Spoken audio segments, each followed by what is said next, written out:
I'd like to welcome down to the stage now our panel for our discussion. I'd like to welcome Seb Barfield. We've got Georgina and we've got Jane Milligan, who is going to come down from the back of the auditorium now. Yeah, can't we?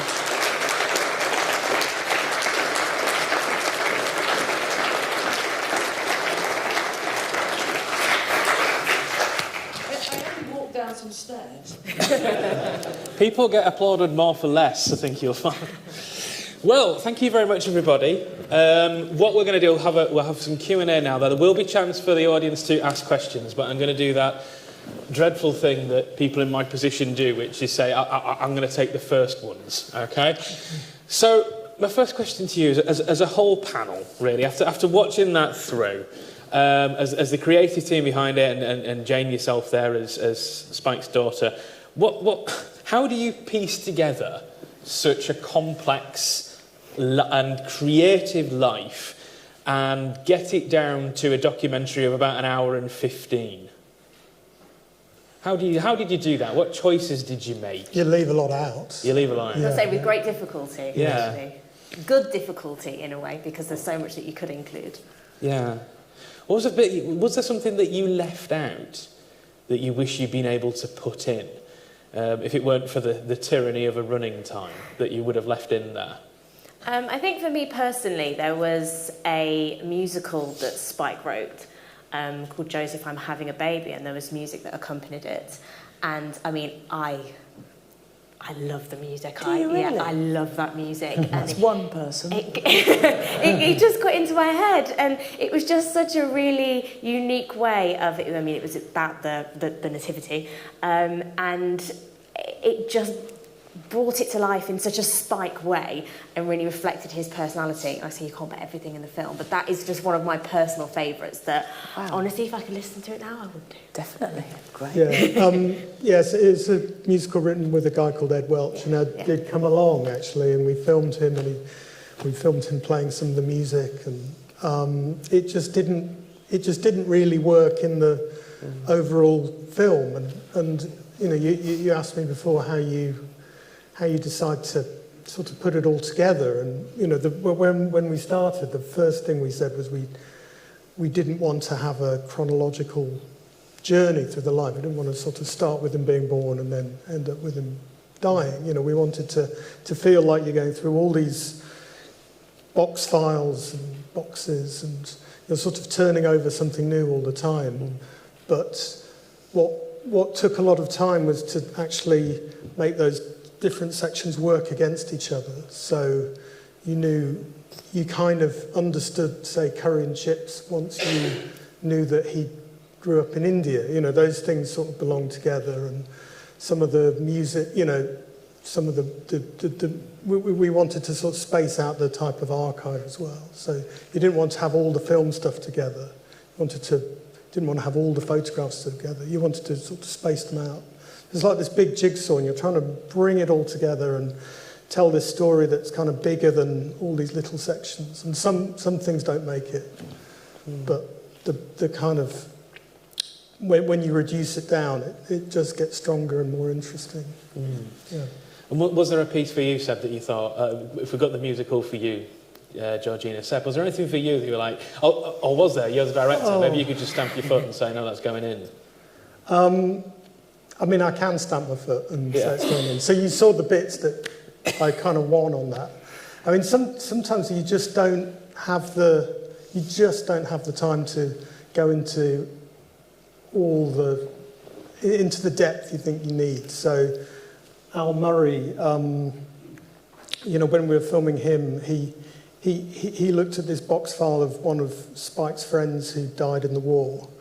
And Spike had basically created this kind of little monument to him in the archive of his papers and letters and photographs. And it was just too much to put in that section. It just didn't work. But it was a very touching, moving kind of moment. And you realise when you see that, when you read through these letters, just how Spike was affected by the war and how people who would have been great friends from through his life, just, you know, he lost. And I mean, that's the one that stayed with me, probably. I mean, Jane is in the archive, so she knows, you know, Yes. repeatedly. So, I mean, I'm sure there were lots of things that you didn't. Yeah. You felt should have been in there. Too many to mention, yeah. It's a weird journey for me because I was sort of protective of him because he's dad, and yet he's out there for everyone, so you've got to be liberated and allow him to just roam and people be able to say what they want and feel what they like about him. But obviously it's an emotional roller coaster, and tonight when the film was being shown I thought, well, I'm just going to dip out at the beginning because it's a journey, you know, seeing your mum and your dad, and you know, you're trying to protect him and yet you can't because he's not here, but that's showbiz, baby, you know. The amazing thing is that the choice of people that you got together to talk about him and be part of it, he comes to life through them, through their reflections, and that's incredibly joyous, isn't it? It's wonderful to hear their perspectives and how much love there is for him still, you know, so that is a nice thing for me, really nice. Really interesting. Georgina, we were just talking before, weren't we, about how people... Spike is a figure that people come to in different ways. So if you just tell the audience what you were telling me about how you came to Spike, I think that's really interesting. And we could go... Well, I think Jane, I think we will... If you forgive me, I think we know how you came to know Spike. And he was there, looking over, going, that's mine. Yeah, and Sebastian. So Georgina, just go through. I think that's an interesting experience of how these different ways in, different windows into this house that is Spike. So for me, and I think probably my generation, we studied Spike's verse, silly verse for kids at school. And that's how, I came to know Spike on the Ning Nang Nong. And then when I speak to family about it, my dad, it's Q, the Q series, and then grandparents, it's the Goon show. And so what's so interesting about Spike is he's just so multifaceted and so talented in so many different areas that, for me, like I say, it was always poetry, and it was just amazing to then go through this archive and actually find out, the Goon show, and he was a comedian, he was on television, he was a musician. I mean, you know, the list is endless. But personally, for me, it was silly verse for kids, and I'm sure it will be for a lot of people in my generation. It was on the school syllabus. That's how I sort of came to... Yeah. And Hasty. And Hasty, yeah. They worked together on EastEnders. Yeah. Hasty, my nephew, who opens it. Yeah. I remember the first thing I said to him. Oh, really? And I was like, the Ning Nang Nong, and he said, yeah, of course. Was he proud of it? Or? Oh, really proud of it. Oh, good. Yeah. Good. No, he did, proudly slipped it into conversation. Oh, did he? Yeah. And he's quite shy about it. Yeah. In a way, you know, which is nice, really. He's not a bit ego about it, you know. Yeah. Seb, what about you? What was your introduction to Spike? Yeah, I mean, my dad loved Spike. I think a lot of kind of people of my generation, we kind of got into it a bit like you, really, through our parents, and that sort of shared humour that was something myself and my dad could share, was, you know, recordings of the Goon show and seeing Spike on chat shows. You know, he'd call me in and we'd watch it. And I did meet Spike briefly when he did in Birmingham. He appeared at the Poetry Festival and read some of his poems. And basically, at the end of the gig, they announced anyone who wants to get their book signed, you know, Spike will sign them for you. And the whole audience was like this. The whole audience got up, and they all had carrier bags full of books. And, you know, so we were right at the back, and and eventually sort of they had to move everyone to Spike's dressing room, and Spike's dutifully signing all these books, and by the time he gets to the end, he's frazzled. He's going, "How many fucking more are there?"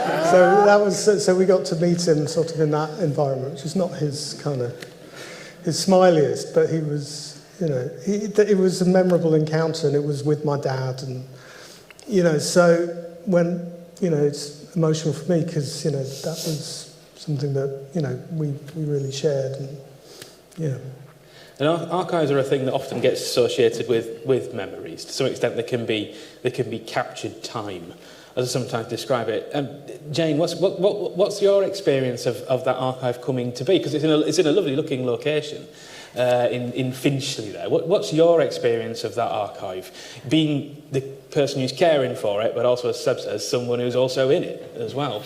Well, it was, I suppose, a dream of mine to be able to get it all back together, because there are certain chaotic things towards the death, the end of a life of someone like that. You know, certainly, obviously it's very tragic because he died, but you know, his wife Sheila, it got a bit complicated, and she did a big auction and sold off a lot of stuff, which was quite heartbreaking for us because we didn't have any control over that.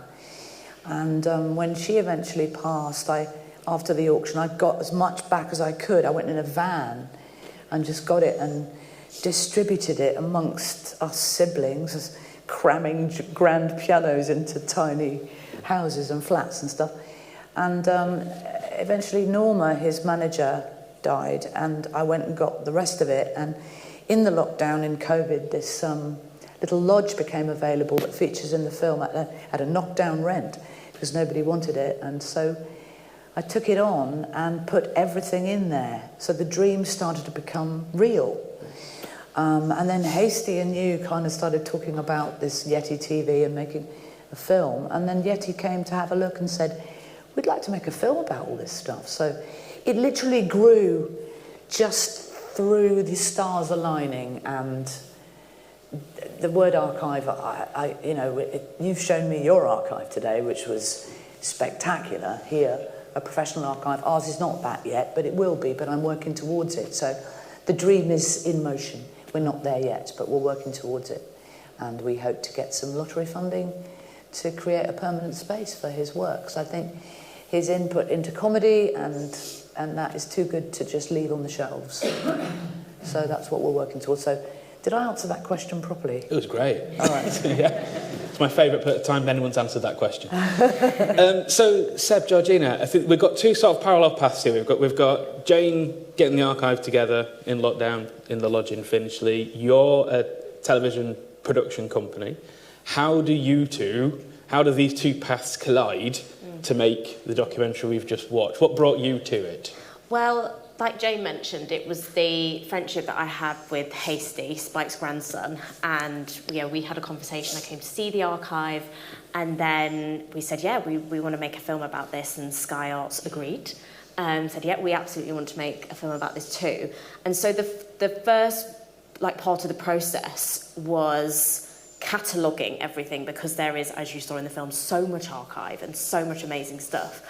So we got an archivist in, and she basically went through everything and put it on this mammoth Excel spreadsheet and just labelled everything to say, right, this is where this is where that is, this is where all the film is, these are where all the cassette tapes are.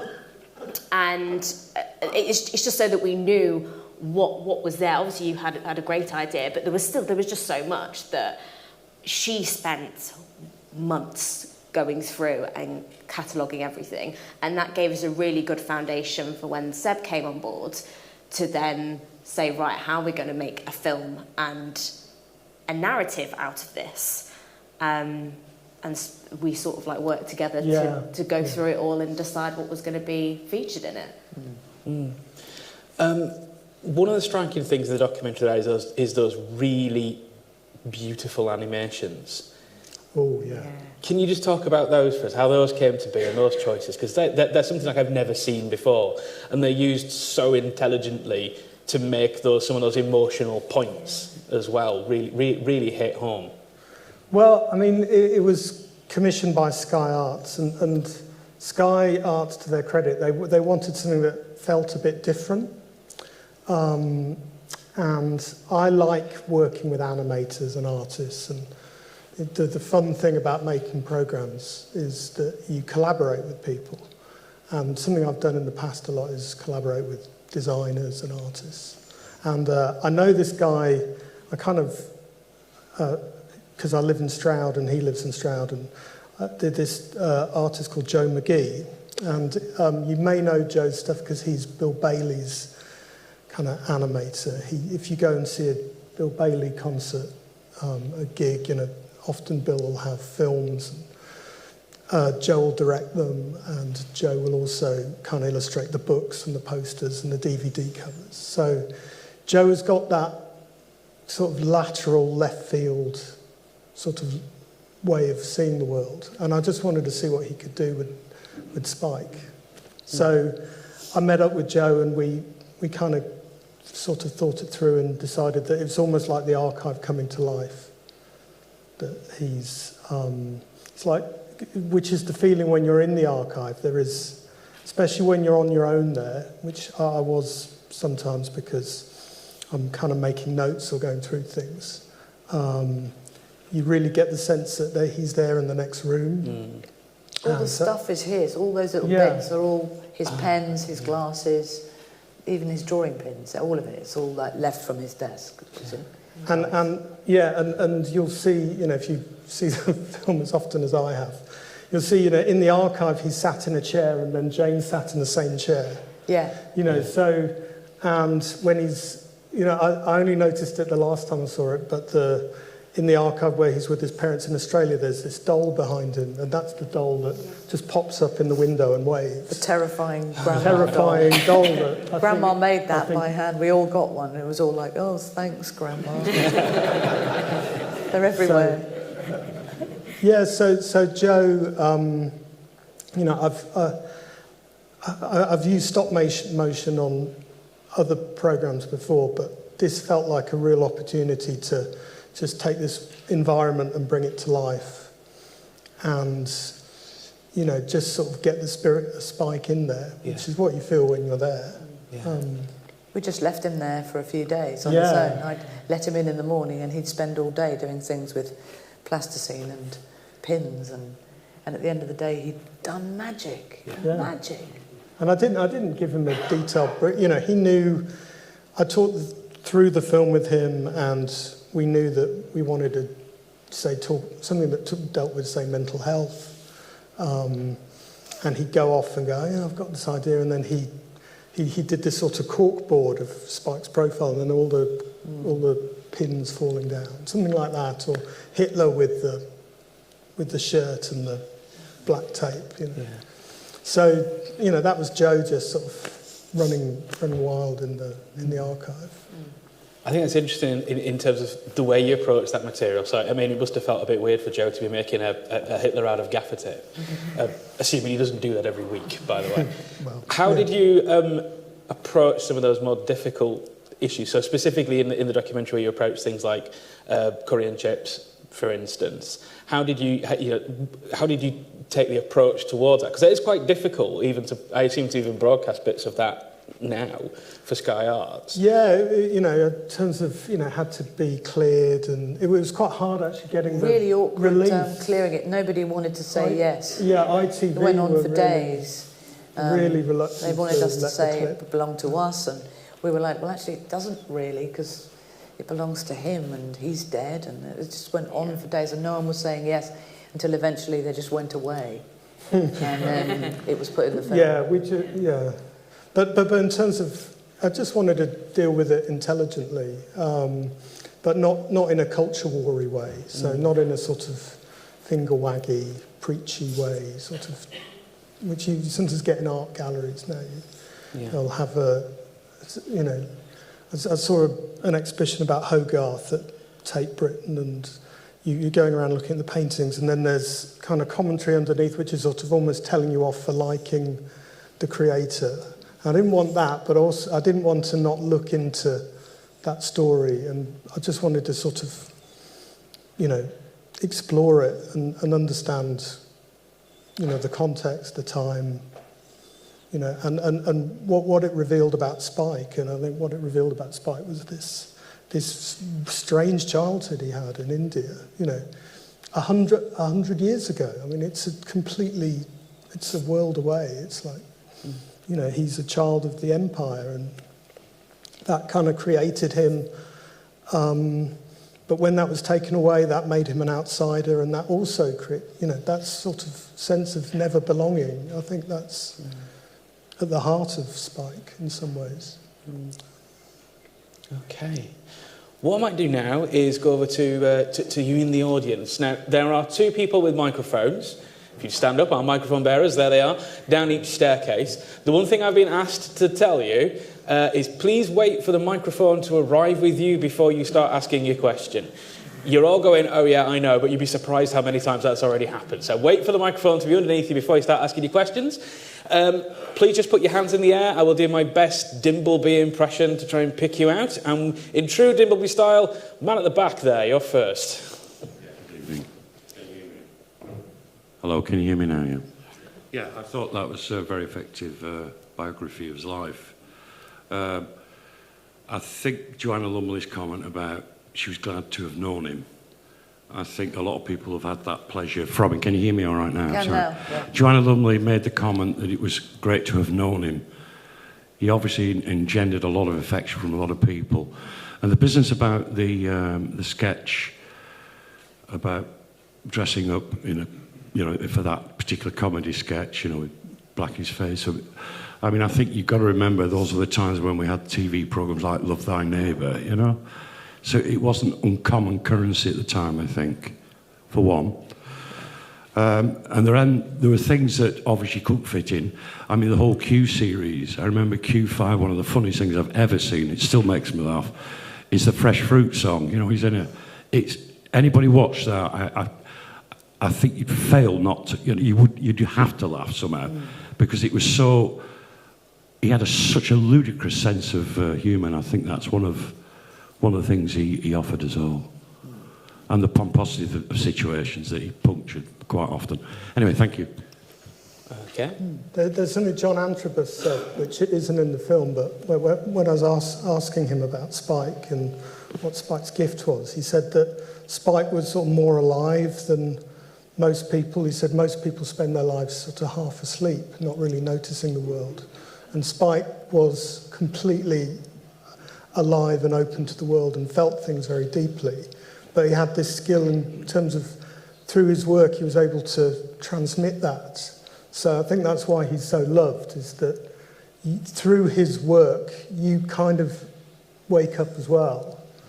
You know, that's what John said. I think that's very true, that, you know, it's actually when we sort of read his books or see some of that humour, we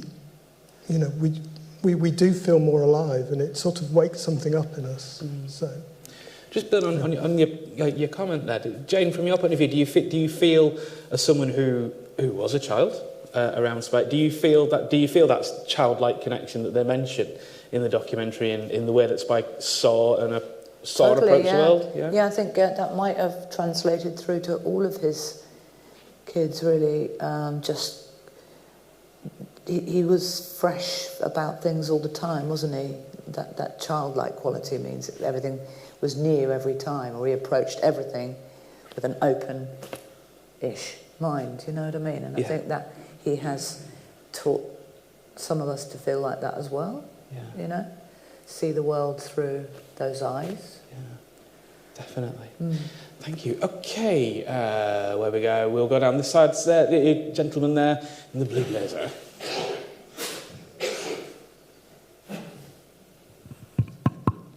I was really impressed by the family albums, the scrapbooks, and they're so beautiful. And I wanted to ask Jane, was it Spike who compiled these, and his mum and dad? Yeah, he did the whole thing. It was a real labour of love. I don't know where he found the time, but there were about 12, maybe more of them, and they're big, thick, big, heavy.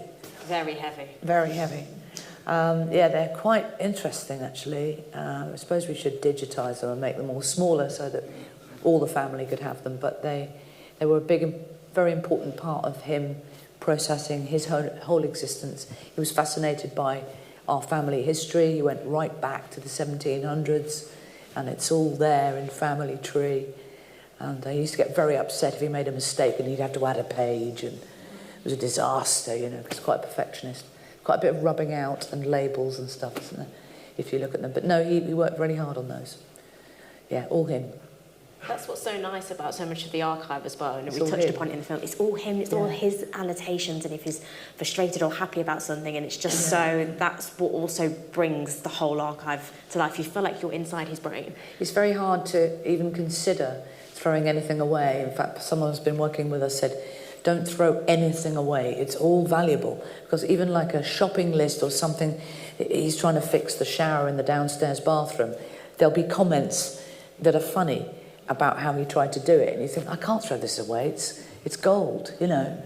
But it's something very mundane, a bit like the cat thing. I've got to have to go and get a real cat to that sort of stuff. Just through his eyes became hilariously funny. You know, it's like a clowning on tap.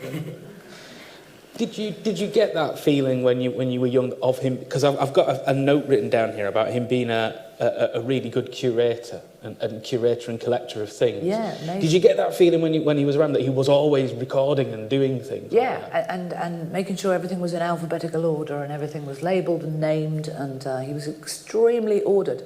Our home was very tidy and together, and he was a soldier, you know, and it was discipline, and you know, he was a very disciplined man with his days, and get up in the morning, get on his bike, cycle for half an hour, pull weights, do sit-ups.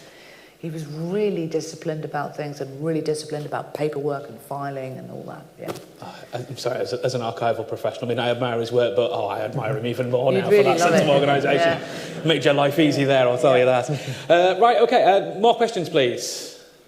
We have someone just there on the blue shirt. Thank you. I'm on. Yeah, I'm interested in just poking away at this sense of him being a sort of outsider, if I could, because we saw at the beginning, well, we saw during the documentary shots of them in India, and it seems a very privileged sort of existence, and that seems to juxtapose a little bit with a kind of like, almost like, it seems like if his parents were sort of entertainers, that seems a little bit sort of hand to mouth. I'm wondering, like, is he always a bit of an outsider? Are they sort of outsiders at some point, but they're always outsiders? What I mean is, like, is it sort of like, what sort of background are they really from? Were they really upper class? Completely working class. Yeah. Absolutely. My grandfather was born in Sligo, one of many children. He was put into the army very young. They all moved over to, him and his brothers all moved over to England. They were entertainers, though. He was in a tumbling act, but he was never very well educated, or he never would. I think the army gave that sort of false sense of security, and I don't know if anyone's been to India, but you can feel like a king or a princess, or because of just the fact that our money differences are huge. So to live, it looked like they were living like royalty, but it was not really. It was just the structure of society, I think, you know. I know what you mean, but the outsider thing, I think he quite liked being an outsider. He was much safer there, on his own, being an outsider, observing the world and commenting on it, whether it was ever seen. He was always observing and commenting, so he was always outside, looking at it all. Does that make sense? I think so. Perfect. Okay, there's a lady at the front here as well. Thank you.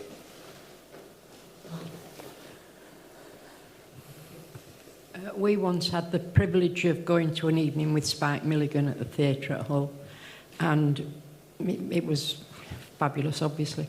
And one particular little thing was that he said one day he was at the toilet and the door was locked, and somebody tried the door, and you know what I'm going to say.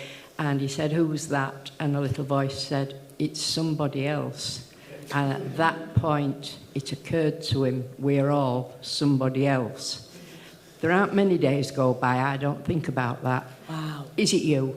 It's Seeley. It's my big sister. Right. It was Seeley. So- But something about him, he always did an amazing mimic voice, didn't he? Which made you go, oh. Absolutely. Just like a little child, which melts your heart, you know. Right. It's somebody else. I can't do it. But it was always so, oh. And he lived out these things very well, didn't he? Absolutely. Yeah. So thank you so much for coming tonight and bringing all this to add to that. Thank you. Thank you. Lovely, thank you. Yes, we've got a gentleman just right in the middle there. I don't know if you want to race down to see who gets to the middle first, by the way. Thank you. I'm interested in his military background, and I was pleased that you got Al Murray there to leaf through some of his books, because I came to Spike Milligan's written stuff through his 3 wartime memoirs, and it remains, I think, one of the BBC Radio's finest productions to hear Spike reading those, and the fact that editing didn't get rid of the obvious humour that he had just recollecting those. But my question is this: did he, after his military career came to such an abrupt end in Italy, did he keep up with Gunnar Edgington and always Chater Jack? They were his best friends till the end of his life. They were the friends he chose to be with. He wasn't a show busy guy at all. He liked his old mates, and he liked to talk to old soldiers, and he'd ring up Edgington across the world. They'd have hours of conversation. They'd send cassettes to each other of songs they were writing. Yeah, they were dedicated, solid friends, and the D Battery met every year for a reunion with the wives and the husbands and down in Bexhill every year. Yeah, he was very close to his buddies, yeah. They went through a lot, didn't they, Yeah, I think Bexhill was the scene of the great episode with the railway gun, I think, nipping down to go and collect a packet of fags. Plenty of episodes in Bexhill, I'm sure. Eddie Izzard also was from Bexhill, do you know that? Interesting. Eddie's a big fan of Spike and always loved the fact that Spike trained to be a soldier in Bexhill. Weird coincidence. The guys that you see, there's footage of him playing jazz with 2 other guys, and that's D Battery Band. That's the boys, yeah. Doug Kidger on the drums. Decades on, they're still and Edgington playing, on the piano, yeah. They were close to the end. Just mentioning the choice of participants, you mentioned about Al Murray and Eddie Izzard. How did you come to approach or pick these people? Because there must be pretty much everybody, if you like, in showbiz. I mean, Dick Fiddy, representing the profession there. But there must be so many people you could have chosen. What led you to these people to represent those parts of his life? I think they all...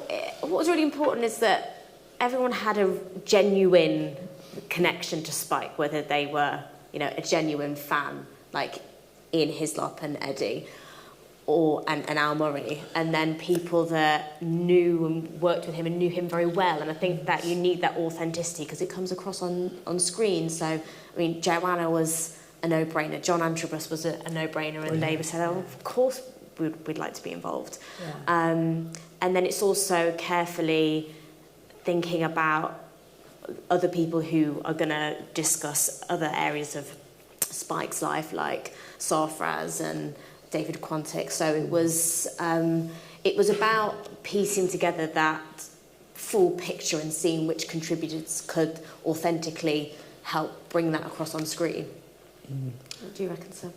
Yeah, it was... there were some who you just knew were going to take charge of the section. So Al Murray, it was...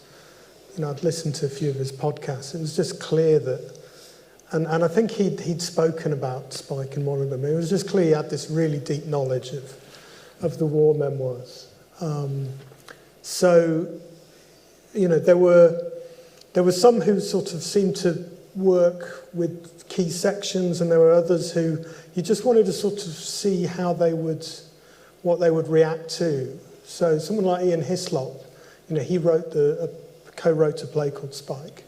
I wasn't quite sure what he would respond to. So Georgina had sort of lined up a lot of different things for him to look at. Yeah. Some things that I thought he would absolutely go for, he just wasn't interested in. Yeah. There was an amazing set of cartoons that the Goons did while they were recording on the backs of scripts. It's an amazing thing in the archive. I was almost sure it would be in the film, but Ian didn't, because he has to sort of select hundreds of cartoons, a year for Private Eye. He's just sick of looking through cartoons, so he didn't want to kind of look at these things. But then he responded to, the Gladys half-hour sketch really well. So some of them you know what they're going to say. Others you just want to try them with different aspects of Spike. Like Eddie, we didn't know we didn't really know what Eddie was going to talk about, but she was great on with the psychiatric book. And, And like Seb said, we had it all like lined out. And, you know, we had quite a bit of time with each, or with most of the contributors, which was nice because, like you say, we didn't know what they would respond to, and sometimes we'll move on from that, or we'll spend longer digging into this.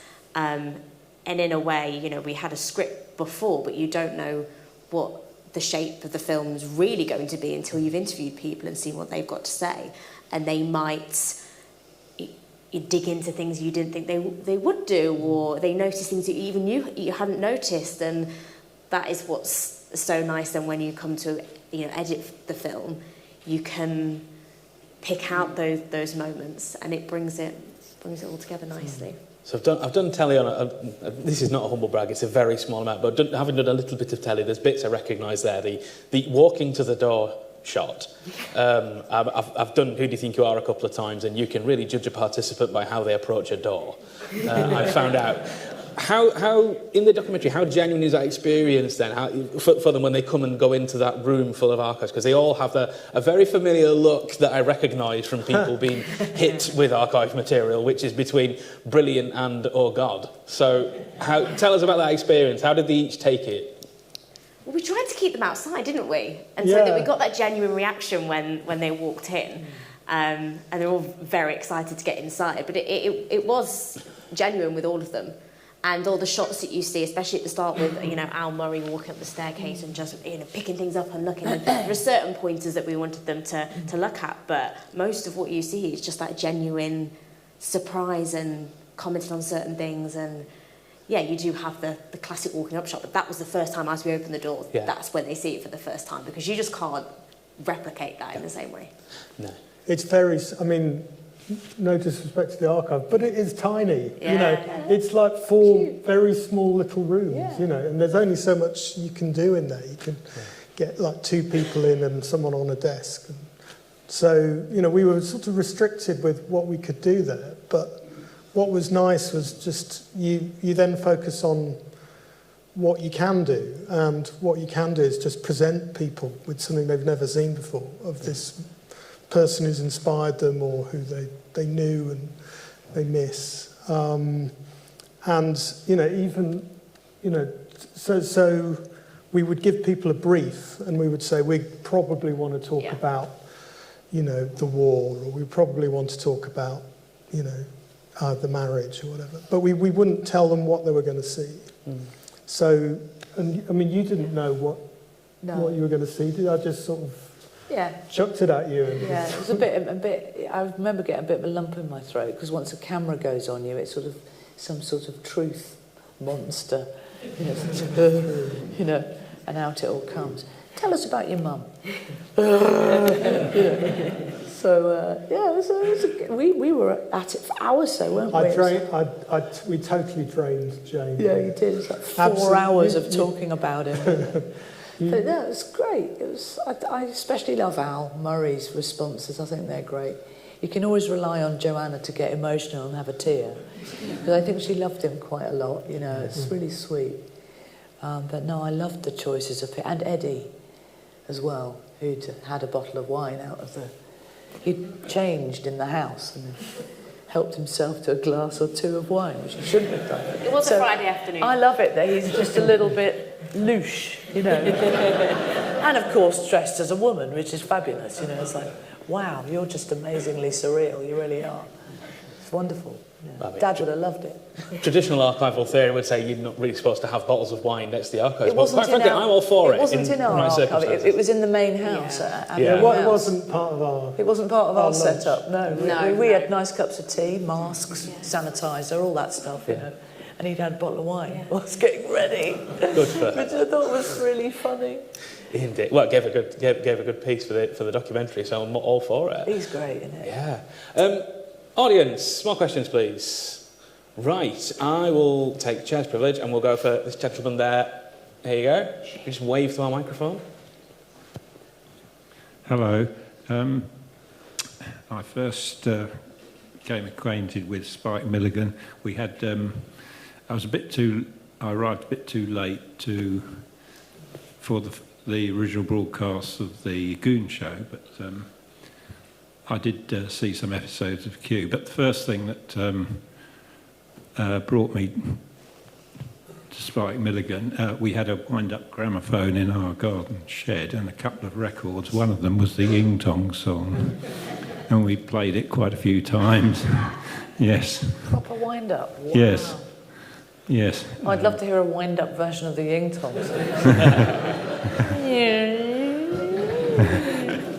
Anyway, what I wanted to say was, I think it was in Wikipedia, it mentioned that he was playing in jazz ensembles quite a lot before the comedy really became the main thing. I was just wondering, partly also from an archive point of view, has his discography been sort of consolidated yet, or has it been completed, or have you managed to get copies of all his There's all recordings? sorts of different things. There's a lot of comedy on record. Yes. The music, the recordings of the music are mainly on cassette. He did record some of them professionally, and some of them went through George Martin. He sort of used George to do stuff, so it's quite a bit on reel. I did a mass digitising of music about 10 years ago. I've got quite a lot digitised, so it's a mixture. But I'd say his music has never really been consolidated and put together and released, apart from the music that went with the Goon shows or the Q. But he had a vast selection of music, you know. But his jazz and his compositions, they've never really seen the light of day as a consolidated thing. It might be something nice to do. What about some of the ensembles he was involved in, where he the was Bill Hall sort of Trio and yeah. It's real and cassette really, yeah. So not been digitised, some of it, but some of it has and some of it hasn't. You know, the important stuff he made sure was safe. He always did that. You know, he even had it all scored out as well. Thank you.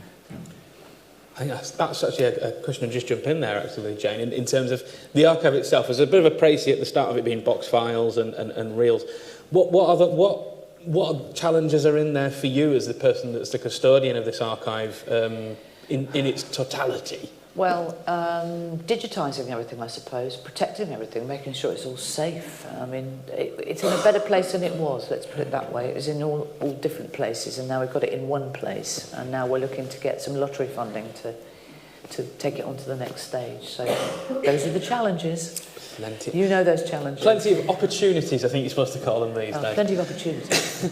Okay, next question, please. We're going to go on this side. Gentleman just on the end there. Oh, well placed. There we go. Thank you. Like most people here, I got into Spike in the kind of 50s and 60s. And I loved it so much, I wrote to him to ask if I could buy his pith helmet. And I never really expected an answer. And some weeks afterwards, I got a letter back, typed and signed, saying that he's sorry he couldn't send me the pith helmet because it was a BBC's props, but he hoped I enjoyed the show. Question is really, did he write to most of his fans? I mean, he must have spent a long time if there was a... He had a secretary called Norma Farnes who wrote, he'd dictate, and she would type them out and he'd sign them, yeah. But he was very attentive to everybody that wrote, very good at that. And he helped a lot of people as well. He took it a lot further sometimes, you know. So, yes, he was pretty good at that. I think he thought that was very important. It certainly was to Yeah. a small boy in Yorkshire was very you impressed know, by it. I don't think he had any kind of grandeur about himself. He was communicating with people for a living as an artist, and if they communicated back, it was, in his mind, his duty to communicate back, you know. I mean, like you said, sometimes at book signings he'd be... but generally he was really good at communicating with people who wrote to him. Really good. Yeah, I'm glad he wrote back to me. I was on tenterhooks. Can I ask, at any point did you get a pith helmet? I got a fez at one point, but that's more... Still time. Yeah, Yeah. I couldn't find one anywhere. Pith Helmet Shop. The kind of secondary question is, when will this be screened? It's been screened. Been screened. It's been screened on Sky Arts. Sky Arts, isn't it? I don't have Sky. But it's out there. You can see it on Freeview as well. Yeah, I think you need Now TV or Sky. Now TV. It is on the catch-up service, but you need to be a subscriber. And I mean, Sky is free to air, so it'll probably be repeated at some point. Yeah, they do repeat it sometimes. They do. Suddenly, randomly, people come up to me and say, "Oh, I saw a film about your dad." Oh, it's last year. Yeah. It's the afterlife of television now. We often think of archives as just being, paper and photographs and stuff like that. Are there objects and props in the archive? And if so, please tell us more. Where do I begin? I've got so many bits and pieces and mosaic. And he was a keen archaeologist, instrumentalist, painter. Got a lot of paintings, some of his, some aren't his, some by his family. Got guns, muskets, his clothes, war medals, war diaries, not all the war diaries. Loads of little knickknacks, bits and bobs. Every childhood toy we ever made him, out of egg boxes, we've got all that. That he insisted on being buried with a lot of it, which we shoved it all in with him, and the rest of it we've got all his glasses, pens, typewriters, his radio, his Revox, his trumpet, guitars, piano, lots of things. Yeah, that's his piano, and you Got his go piano. in and there's this piano there, and then you look at the archive, and there he is playing it. It's the same piano. Yeah, it's quite cool, really. I'm glad we got it all together. Yeah. The old dining room table, the corner unit where the Goons met at the pub, the Grafton Arms. We got that. That was in our dining room. That's in the film. He shows. He goes, "This is our corner unit where we used to sit." He doesn't say it's where the Goons used to sit. He says it's where the family sat. It's interesting. Yeah. But we've got quite a lot of Goon memorabilia, scripts, music, recordings, film, combs. All sorts of nonsense. You get that point, like you say, where you see it in a photo and there's that sudden gasp as you realise that you are stood next to that thing. Yeah. And it's... I mean, that's an interesting question. This just comes to mind. Hope it's interesting. It's a bit arrogant. How are you going to capture that, if you like, that information about these objects? So you've mentioned there about the corner unit. That's just jumped in my head. In that, if you just see it in the film there, he says, "Oh, that's the corner unit." And me, as a thick archivist, I would just put corner unit that was in the house. Yeah. But the real bit there is what that object means. From the Grafton Arms, where he lived as a young man when he was initially writing the Goon Show scripts, and Jimmy Grafton, who ran the pub in Pimlico, supported him, and they had a little area for performance where the Goons would do their initial scripts, and that corner unit comes from that pub. Yeah. So I'll just write a big label on it. Yeah, just to tie it on. This is where the Goons sat here, drank beer here. He lived in the attic with a monkey, interestingly enough. No way to describe Harry Seacombe. It was...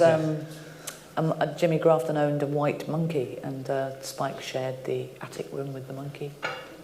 There's a play in that. There really is. Yeah. Okay, more questions, please. We've got plenty more time. Yes, just up at the back. That lady there.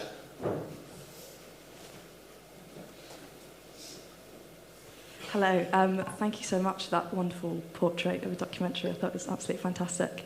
I'm currently writing my dissertation on surrealist compositions of body and sound in the Goon Show. And I came to it through my dad and my uncle who listened to the Goon Show. And my dad sort of started this tradition. We'd listen to episodes every Christmas on the CD player, which was quite nice. And I wanted to write my dissertation on it. I thought it was just so wacky and interesting and just superb. I just really get the sense that, this was a man who was such a composer in every sense of the word, and someone who was being composed by so many different elements of his life. And it was very so interesting to see that there's a compendium of unseen and unknown characters just hidden in little boxes in the archives. I just wanted to ask, do you have a favourite character or sound of Spike's? I like Min.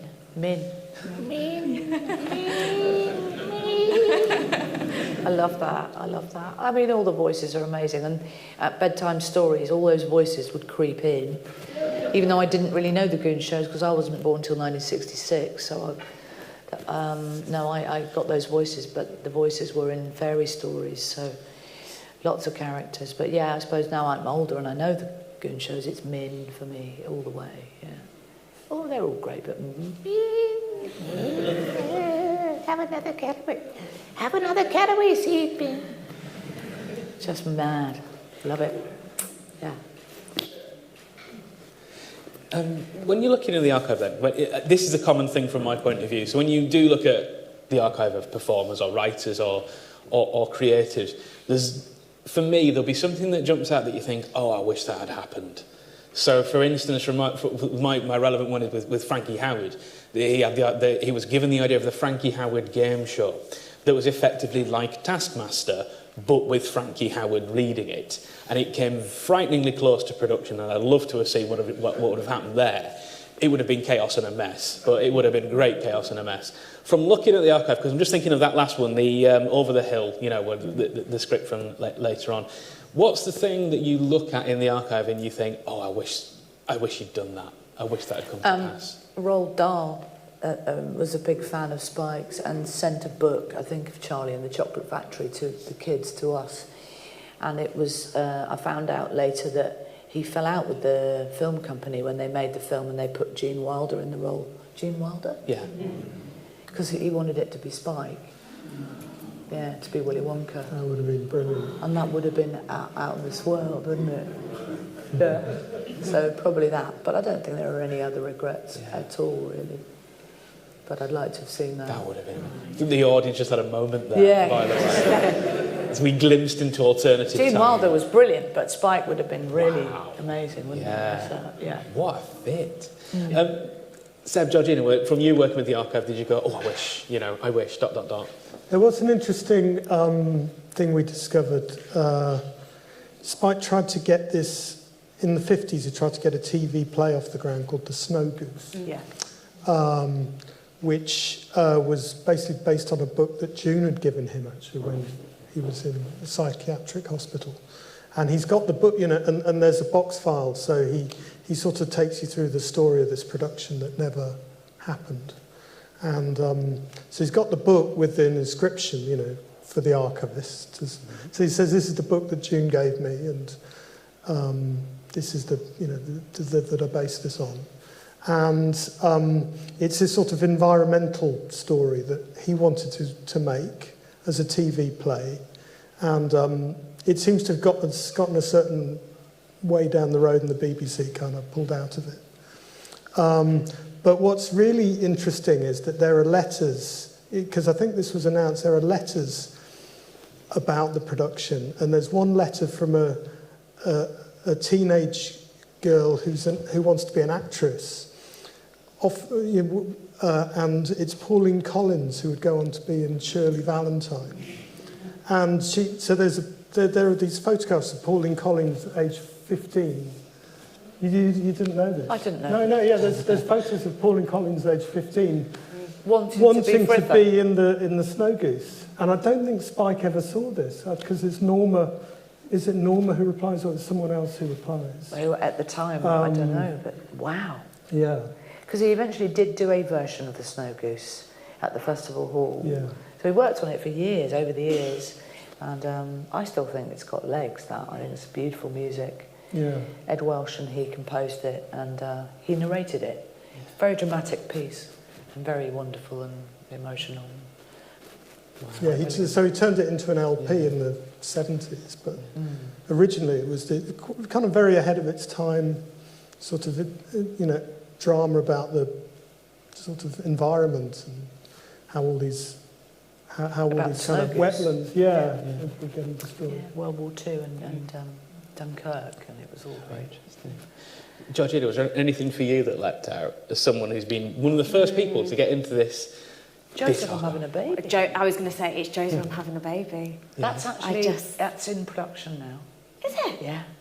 I'll be the first person to go and see it. Wow. As well as the Snow Goose, yeah, definitely Joseph, I'm having a baby. There's a guy called Paul Jepson who wants to put it on, and I think it might happen now. Yeah. The music's great. I do hum it to myself, actually. It's cringy at times. When I'm working from home, and I'll go, oh yeah, that's it, Joseph, I'm having a baby. You know when your parents embarrass you and they write a musical? No. Well, everyone else was writing a musical, and Spike was like, I want to write a musical, come on. So he did, and it was a bit like, don't put that tape on again. But obviously, it's obviously catchy, though. Yeah, Georgie's into it. So there we go. Questions? There are more. There's a gentleman just halfway down on this side here. Can I ask a couple of things, please? Oh, go on. It's a fantastic documentary, really well balanced. Joseph, is that the musical with the song Dreaming? Yes. Mary's song? Yes. That is a beautiful song. That is a There's beautiful some fantastic songs in there. By Ed Welsh and Spike, yeah. Beautiful. That is beautiful. He was so good as a character actor. You watch him as Raquel Welch's husband in The Three Musketeers. Brilliant. Or he was brilliant as Ben Gunn, Treasure Island. Yeah. Even later on, he was doing radio stuff like Box of Delights. Why wasn't he used more by casting directors? There's so many Dickensian characters, other characters that he could have played so well. Yeah. I know he used to write to Richard Lester and Woody Allen asking for work. He should have got more work. Why? I think, well, Richard, he didn't want to go to America. There was a point where he was being invited over to be in films. Richard Lester was doing bigger films. And he was going to be Superman's dad in the first Superman. But Marlon Brando took that role instead. They're just like each other, aren't they? Anyway, he said no to a few things that involved leaving England. Didn't want to go to Hollywood and hang out with all those people. He wanted to be in England, and he did make Three Musketeers in Cyprus, but we all went too, you know. He didn't want to stray to that part of the world, I don't think. It didn't really appeal. And also at the same time, he was cross. He wasn't getting all those roles in Dickensian dramas and whatever, you know. I think he did Gormenghast, that was it. He said, why don't they want me? Yeah. You know, I think there's a lot of old brilliant writers out there asking that right now, I'm sure. And also, this documentary touches on it quite well, the activism, protest. I mean, even as late as 98, he was up here at Full Sutton, outside with the supporters of Barry Horn, the hunger striker for animal rights.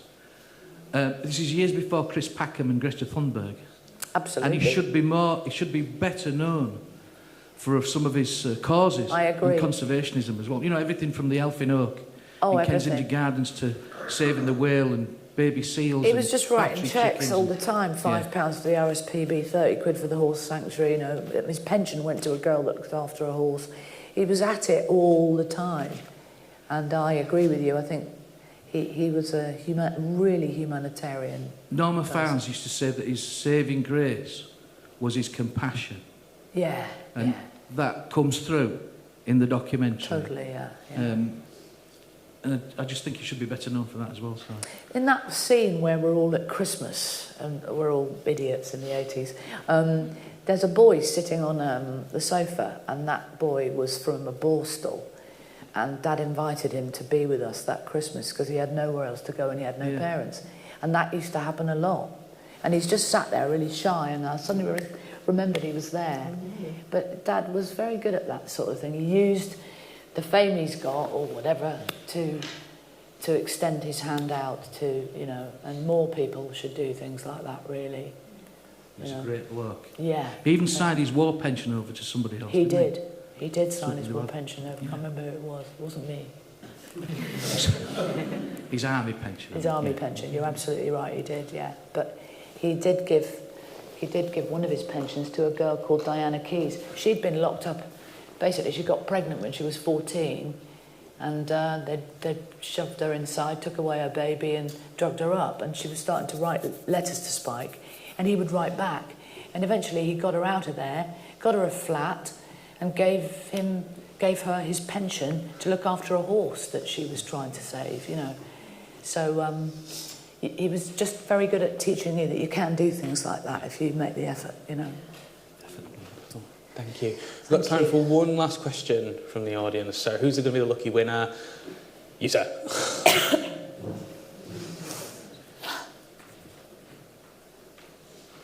Thank you very much. Can you hear me? We can. There's one thing that strikes me when well, first of all, I grew up in South Africa in a time when there was no television, so it was a radio culture. And of course, every weekend, the Goon show was one of the features of it.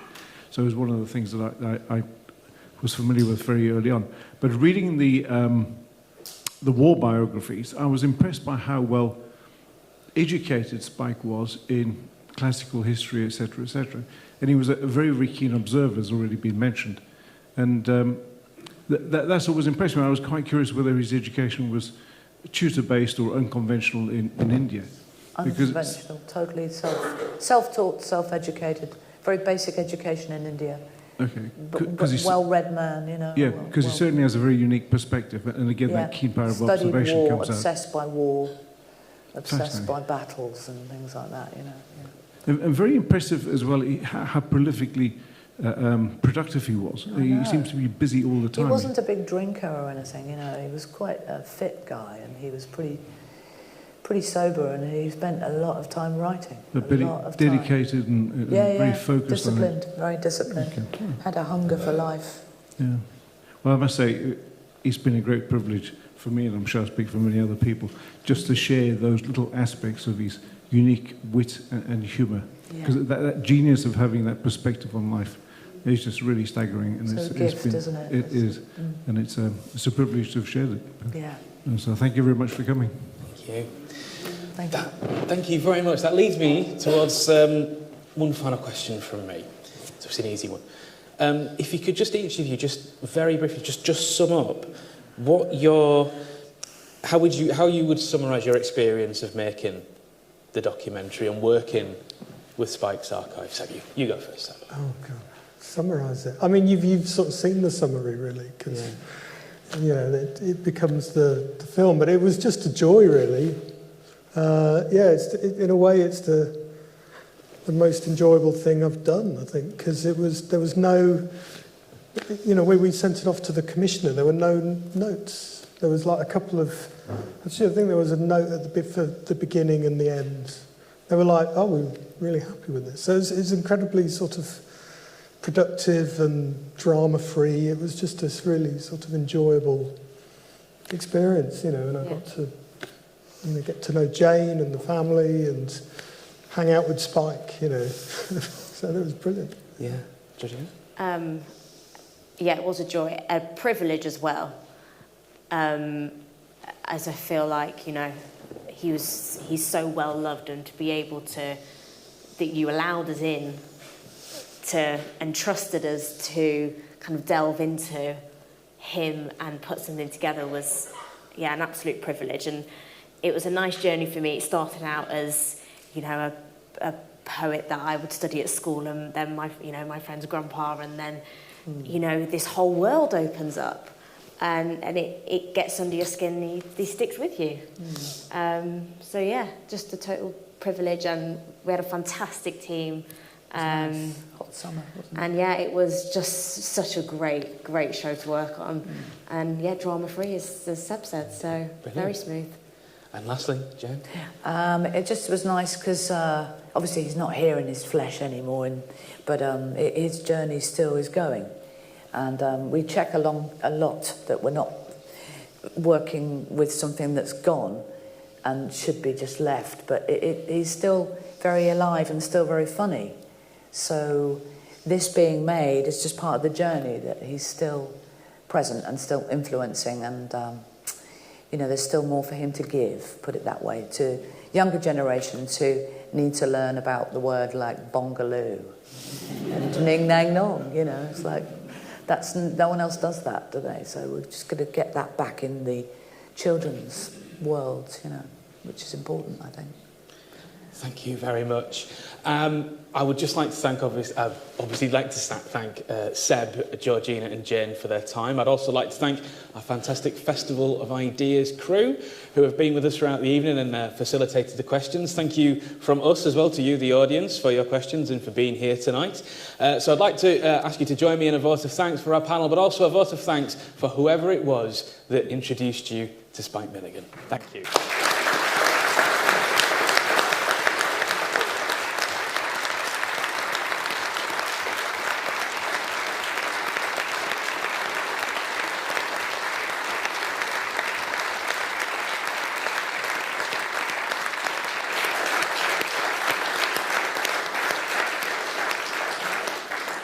Okay, thank you very much for coming, everybody. I am told that Fox Lane Books are outside in the foyer, and they are selling books about Spike Milligan. So please feel free to go and browse them. In the meantime, have a safe journey home, and hope to see you at next year's festival.